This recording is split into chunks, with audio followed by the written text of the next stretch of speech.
এই মুহূর্তে সবচেয়ে বড় খবর, বিগ ব্রেকিং নিউজ দর্শক বন্ধুগণ। ফের ডোমকলের রায়পুর অঞ্চল কংগ্রেসের দখলে। রীতিমতো অনাস্থা ভোটের যে প্রস্তাবে আমরা দেখতে পাচ্ছি, রায়পুর অঞ্চল ফের তৃণমূলের যারা সদস্য তারা কংগ্রেসে ফিরলেন।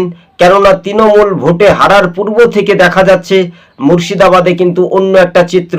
তাহলে কি পঞ্চায়েত ভোটের আগেই তৃণমূল দলটা বাংলা থেকে হারিয়ে যেতে পারে? এমনটাই সম্ভাবনা জোরালো বেশি বলে মনে করছেন রাজনৈতিক মহল। আপনাদেরকে জানিয়ে রাখি, দেখুন ডোমকলের চিত্রটা কিন্তু আলাদা, ডোমকলের রাজনৈতিক সমীকরণ কিন্তু আলাদা। 2027-এ পৌরসভা ভোট রয়েছে মুর্শিদাবাদে বেশ কয়েকটি, এবং পঞ্চায়েত ভোটও রয়েছে। কার্যত তার আগেই আমরা দেখতে পেলাম রায়পুর অঞ্চল ফের তৃণমূল ছেড়ে যোগ দিলেন কংগ্রেসে, প্রধান সহ অর্থাৎ গ্রাম পঞ্চায়েতের 11 জন সদস্য। তবে রীতিমতো এবার উচ্ছ্বাস কোন দিকে গড়বে সেটাই দেখার বিষয়। তবে এমনটাই খবরের ইঙ্গিত। তবে অধীর চৌধুরীরা বলেছেন যে তৃণমূল দলটা বাংলা থেকে মুছে যাবে, কংগ্রেসকে খতম করতে গিয়ে তৃণমূলের নেত্রী মমতা ব্যানার্জির পতন।